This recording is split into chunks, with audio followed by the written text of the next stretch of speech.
آیت نمبر 185۔ کل نفس ذائقۃ الموت، ہر ذی نفس کو موت کا مزہ چکھنا ہے۔ اب یہاں پہ موت کی بات نہیں کی جا رہی بلکہ موت کے ذائقے کی بات کی جا رہی ہے۔ دوسری بات یہ کہ ذائقہ عربی زبان کے لحاظ سے یہ فاعلہ کے وزن کے اوپر ہے، یہ اس میں فاعل کا صیغہ ہے، اور اس میں فاعل کی صیغے کی اگر اضافت کسی دوسری چیز کی طرف کی جاتی ہے تو اس سے ایک معنی یہ پیدا ہوتا ہے کہ یہ کام آلریڈی ہو چکا ہے، پہلے بھی ہو چکا ہے۔ تو پھر اس کا کیا مطلب ہے کہ ہم میں سے ہر نفس جو ہے اس سے پہلے موت کا ذائقہ چکھ چکا ہے۔ تو اس کے بارے میں علماء کرام یہ فرماتے ہیں کہ ہماری روحوں کو جب تخلیق کیا گیا تو عالم بالا میں انہیں کہیں سلا دیا گیا، ہم اس کی حقیقت کو نہیں جانتے۔ پھر اس کے بعد یہ روحیں دنیا میں آتی ہیں تو گویا کہ ایک موت تو ہم آسمانوں میں دیکھ چکے ہیں۔ پھر دنیا میں آنے کے بعد انسان روزانہ جب رات کو سوتا ہے 6 گھنٹے 8 گھنٹے 10 گھنٹے ہم سوتے ہیں، ہمارے جسموں سے روحیں نکل جاتی ہیں، ہم کہاں ہوتے ہیں، کدھر ہوتے ہیں، ہمیں آس پاس کی دنیا کا کوئی ہوش نہیں ہوتا۔ تو گویا کہ نیند موت کی بہن کہا گیا ہے۔ تو ہر روز انسان جو ہے رات میں اس ٹیسٹ کو محسوس کرتا ہے۔ تبھی ہم جب صبح بیدار ہوتے ہیں تو ہم دعا یہ پڑھتے ہیں کہ الحمدللہ الذی احیانا بعد ما اماتنا، کہ تمام تعریفیں اس ذات کی لیں جس نے ہمیں موت کے بعد زندگی دی۔ تو گویا کہ انسان ہر روز رات کو اس موت کے مرحلے سے گزرتا ہے۔ اور پھر بڑی اہم بات یہ بھی کہ یہاں پہ موت کے ذائقے کی بات کی گئی ہے، جس سے ہم کوئی ریسیپی بناتے ہیں تو ہم اس میں جو کچھ بھی ڈالتے ہیں تو کھاتے وقت اس کا ٹیسٹ ہماری زبان میں آتا ہے۔ اسی طریقے سے جس انسان نے جیسی زندگی گزاری ہوگی تو موت اسی ذائقے اسی ٹیسٹ کے ساتھ اس کے سامنے آئے گی۔ وَإِنَّمَا تُوَفُّونَ أُجُورَكُمْ يَوْمَ الْقِيَامَةِ، اور تمہیں تمہارے اعمال کا پورا پورا بدلہ تو قیامت ہی کے دن دیا جائے گا۔ یہاں پہ اجورکم کا لفظ جو آ رہا ہے یہ جمع کا صیغہ ہے، یعنی کسی ایک بات کا اجر انسان کو نہیں دیا جائے گا بلکہ بہت سارے اجر انسان کو دیے جائیں گے۔ اور بڑی پیاری بات کہ انسان کی بہت ساری نیتیں ہوتی ہیں، بہت ساری سوچیں ہوتی ہیں، انسان بہت کچھ اپنی زندگی میں اللہ تعالیٰ کے لیے کرتا ہے تو اس کے ایک ایک عمل کا اجر اس کو دیا جائے گا۔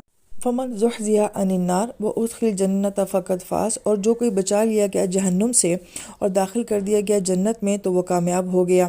یہاں پہ لفظ زحزح آ رہا ہے اور اس کا معنی ہوتا ہے کہ کسی جگہ میں اگر نقصان کا اندیشہ ہو تو اس سے بہت دور چلے جانا۔ جیسے کہ اگر کسی کو معلوم ہو جائے کہ یہاں پہ سیلاب آنے والا ہے یا زلزلہ آنے والا ہے تو انسان وہ علاقہ ہی چھوڑ دیتا ہے۔ تو اس سے ہمیں جو بات سمجھ آتی ہے کہ وہ انسان جو کہ جہنم کا سامنا ہی نہیں کرے گا وہ بہت دور سے کہیں جنت میں داخل کر دیا جائے گا، تو اس کو قرآن یہ کہتا ہے کہ یہ بہت بڑی کامیابی ہے۔ اور کامیابی کے لیے یہاں پہ فازہ کا لفظ استعمال ہوا ہے، فوز الکبیر کا لفظ بھی قرآن پاک میں بہت استعمال ہوتا ہے، اور جبکہ قرآن پاک میں فلاح کا لفظ بھی جو ہے وہ استعمال ہوا ہے، مگر دونوں میں فرق کیا ہے کہ فوز ایسی کامیابی کو کہا جاتا ہے کہ جب انسان کو خوف ہو کہ میں ناکام بھی ہو سکتا ہوں مگر اس کی شدید خواہش ہو کہ کاش کہ میں کامیاب ہو جاؤں۔ جیسے کہ ہماری رزلٹ کے وقت حالت ہوتی ہے کہ ہمیں لگتا ہوتا ہے کہ محنت نہیں کی، وہ پیپر ٹھیک نہیں ہوا، فیل بھی ہو سکتا ہوں، لیکن شدید تمنا یہ ہوتی ہے کہ کاش بہت اچھے نمبروں سے پاس ہو جائیں۔ تو بڑا خوبصورت تصور اس لفظ کے اندر ہے کہ حشر کے دن ہم میں سے ہر انسان کو اس بات کا خوف ہوگا کہ میں نے اپنی زندگی میں بہت ساری کمیاں اور گناہ کر دیے ہیں، لیکن اس کے باوجود ہمیں شوق یہ ہوگا کہ اللہ تعالیٰ ہمیں جنت میں داخل کر دیں۔ تو فرمایا کہ اس وقت میں جس انسان کو یہ کہہ دیا جائے گا کہ تم جہنم سے بچا لیے گئے ہو اور جنت کے فلاں درجے میں تمہیں داخل کر دیا گیا ہے تو یہ بہت بڑی کامیابی ہوگی۔ اور پھر فرمایا کہ وَمَا الْحَيَاةُ الدُّنْيَا إِلَّا مَتَاعُ الْغُرُورِ، اور یہ دنیا کی زندگی سوائے اس کے اور کچھ بھی نہیں کہ یہ صرف ایک دھوکے کا سامان ہے۔ جہاں پہ دنیا کے لیے لفظ متاع جو استعمال کیا گیا ہے، متاع کہا جاتا ہے کہ وہ چیز جو کہ آپ کی ضرورت تو ہوتی ہے مگر وہ آپ کا شوق نہیں ہوتی ہے۔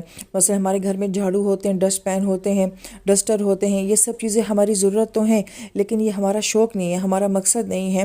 ہم انہیں ڈرائنگ روم میں نہیں رکھتے، ہم انہیں کہیں سائڈ پہ رکھتے ہیں، اسٹور میں رکھتے ہیں۔ تو گویا کہ اللہ تعالیٰ نے اس پوری دنیا کی حقیقت کو کس چیز سے بیان کیا ہے کہ یہ دنیا صرف تمہاری یوز کی چیز ہے، نہ یہ تمہارا مقصد ہونا چاہیے، نہ یہ تمہارا شوق ہونا چاہیے۔